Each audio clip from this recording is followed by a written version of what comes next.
Bienvenidos y bienvenidas, somos Rosita Gutiérrez. Y Felipe Letelier. Y esto es El Radar Social. Y bueno, en esta ocasión vamos a meternos de lleno en un tema que, la verdad, está en todas partes. La inteligencia artificial. Parece que nos divide en dos bandos, ¿no? Los que ven un futuro casi utópico. Sí, con curas para enfermedades, educación para todos. Y por otro lado, los que ven una amenaza enorme que podría dejarnos sin trabajo y sobre todo acentuar las desigualdades que ya existen. Y esa es justamente la tensión que recorre todos los materiales que revisamos hoy. Tenemos informes de la CEPAL, de la UNCTAD, análisis académicos de la UNAM, y la pregunta que flota en el aire es siempre la misma, ¿eh? ¿Esta herramienta tan poderosa está construyendo puentes o está levantando muros todavía más altos? Exacto. Así que esa es nuestra misión para este análisis, poner en una balanza esa promesa contra los riesgos reales.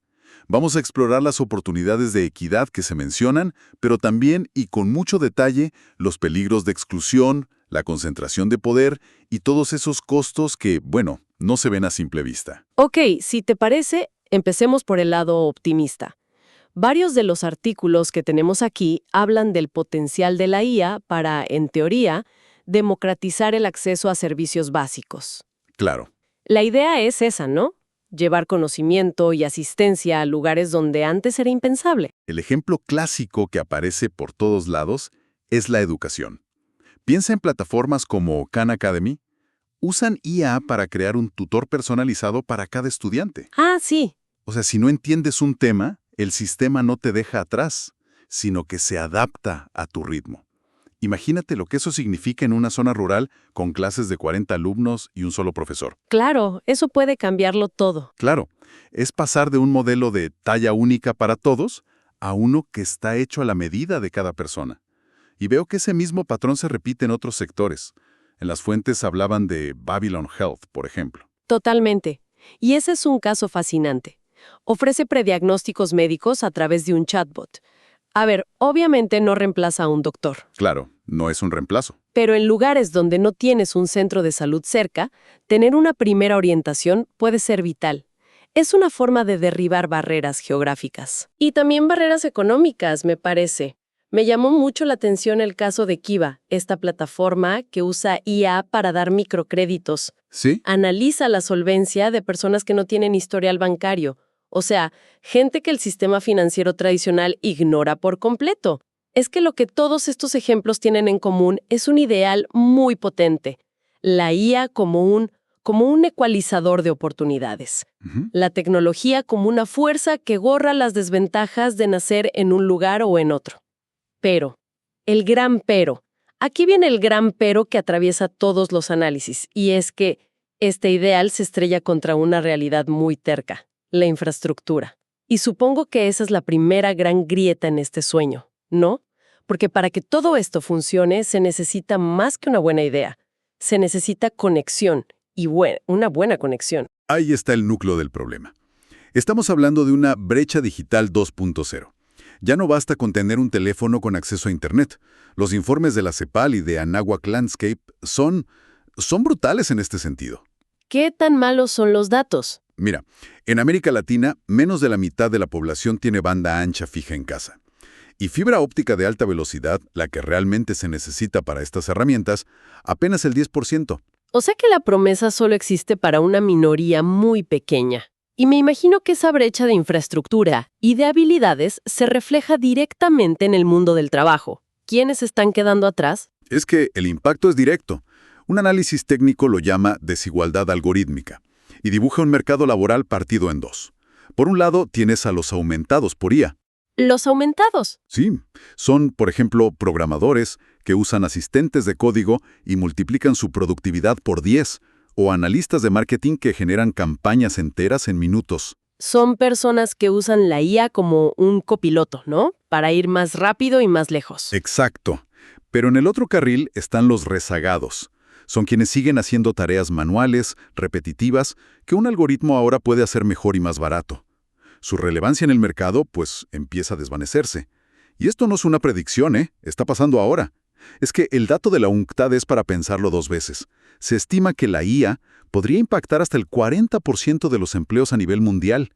Si no hay planes de reconversión y capacitación masivos, el riesgo de desempleo estructural es enorme, sobre todo para países que no están a la vanguardia tecnológica. Claro. Y si conectamos esto con el panorama general, el problema se vuelve aún más grande, porque no se trata solo de quién usa la tecnología, sino de quién la controla.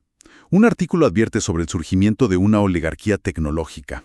Es que los nombres que aparecen en las fuentes son siempre los mismos: OpenAI, Google, Microsoft, Meta, Anthropic. No es una lista muy larga que digamos. Para nada. El dato de la UNCTA que mencionas es tremendo. 100 empresas, la mayoría de Estados Unidos y China, concentran el 40% de toda la inversión mundial en investigación y desarrollo. Lo que significa que un puñado de actores está decidiendo qué problemas del mundo merecen ser resueltos con IA y para quién. Si el desarrollo está concentrado en Silicon Valley, es muy probable que las soluciones estén diseñadas para los problemas de Silicon Valley. Y no necesariamente para los de un agricultor en los Andes, por ejemplo. Exactamente. Claro, y eso nos lleva a los costos que no se ven, porque no es solo un costo social o de oportunidad. Detrás de esta nube digital hay un impacto físico muy real. Leí en las fuentes sobre el impacto ambiental y es algo de lo que se habla poquísimo. Es el secreto peor guardado de la industria, ¿no? Se nos vende la IA como algo etéreo, mágico. Pero funciona en centros de datos gigantescos que consumen cantidades industriales de energía y agua para enfriarse. Hay una cifra de la Universidad de Cornell que francamente me costó trabajo procesar. Solo para entrenar el modelo GPT-3 se evaporaron unos 700,000 litros de agua dulce. 700,000. Para ponerlo en perspectiva, es el agua necesaria para fabricar casi 300 autos. Es una cifra brutal para un solo entrenamiento de un solo modelo. Y para que no suene a un problema abstracto, los documentos lo aterrizan. En Querétaro, en México, donde hay una sequía excepcional, se están instalando centros de datos de Amazon y Microsoft que dependen del acuífero local. Entonces, la conversación sobre la IA también es una conversación sobre recursos hídricos y energéticos. Y junto a ese costo ambiental está el humano. La imagen que tenemos es la de una máquina que aprende sola. Pero las fuentes dejan muy claro que eso es un mito. Detrás de cada IA hay un ejército invisible de personas. Un ejército de trabajadores fantasma. Son personas, a menudo en países del sur global, que se dedican a las tareas sucias, digamos, a etiquetar millones de imágenes para que un coche autónomo distinga a un peatón de una señal de tráfico. O a moderar contenido. Exacto, que es un eufemismo para pasar 8 horas al día viendo lo peor de la humanidad. ¿Y en qué condiciones trabajan estas personas? En las peores. La Organización Internacional del Trabajo lo describe muy bien.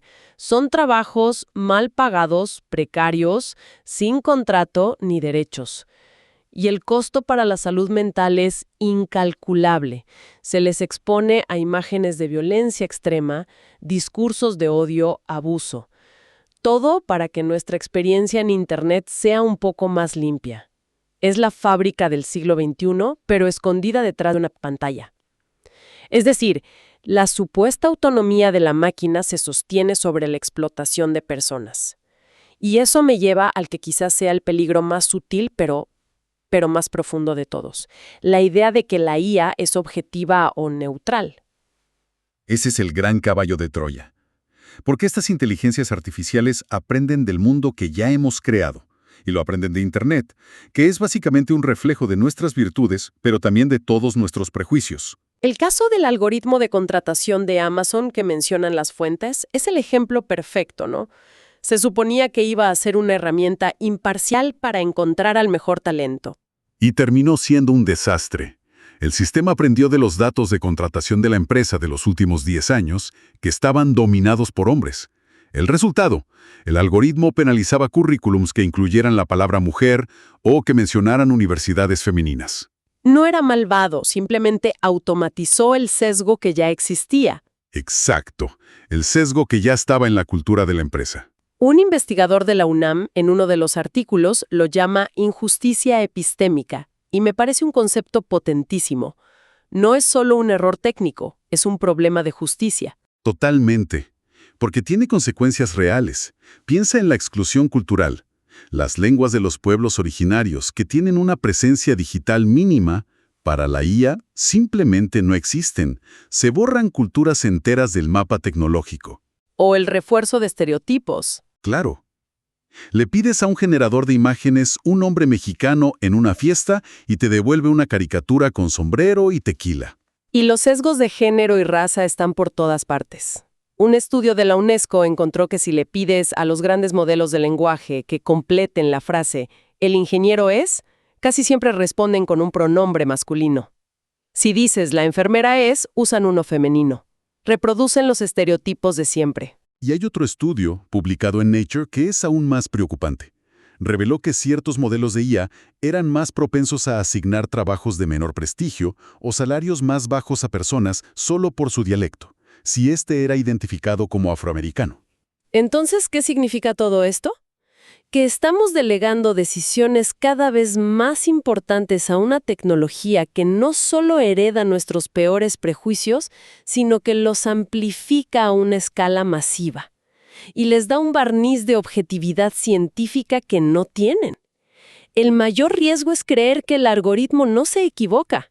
Frente a todo esto, la idea de simplemente dejar que la tecnología siga su curso es increíblemente ingenua y peligrosa. El determinismo tecnológico no puede ser la respuesta.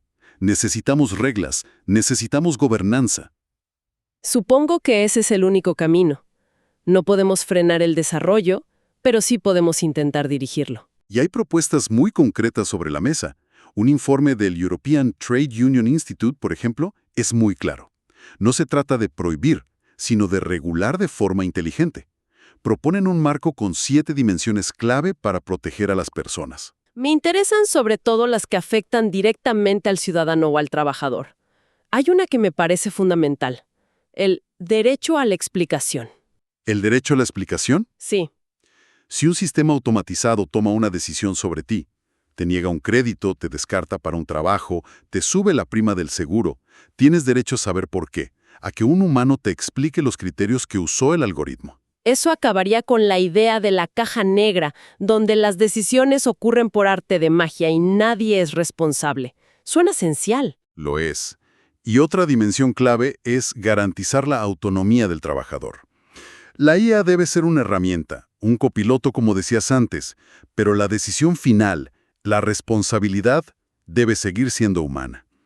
Y por último, insisten en la necesidad de una alfabetización en IA. Pero una alfabetización crítica, imagino. Crítica, exacto. No solo aprender a usar las herramientas, sino a entender sus límites, sus sesgos y su impacto social. Al final, después de revisar todo esto, queda claro que la IA es una de las herramientas más poderosas que hemos creado. Pero es justamente eso, una herramienta. No es ni buena ni mala por naturaleza. Puede ser un motor increíble para la inclusión o puede convertirse en el mecanismo perfecto para consolidar el poder y profundizar las desigualdades. Exacto. La dirección que tome no está escrita en el código. Es una elección política, social y ética que nos toca hacer ahora. Definitivamente. Si algo queda claro después de analizar todos estos documentos, es que el mito de la neutralidad tecnológica se ha caído. El impacto de la IA no depende de la tecnología en sí misma, sino de las decisiones humanas que hay detrás. Cómo la diseñamos, con qué datos la entrenamos, qué objetivos le ponemos y, sobre todo, cómo la regulamos. Y esto me deja con una última reflexión. Casi todo el debate se centra en la responsabilidad de quienes crean la tecnología, pero quizás deberíamos empezar a preguntarnos también por la responsabilidad de quienes la usamos. Si una herramienta nos permite hacer nuestro trabajo en la mitad de tiempo, ¿a qué dedicamos la otra mitad? ¿A qué dedicamos ese tiempo y ese criterio humano que acabamos de liberar?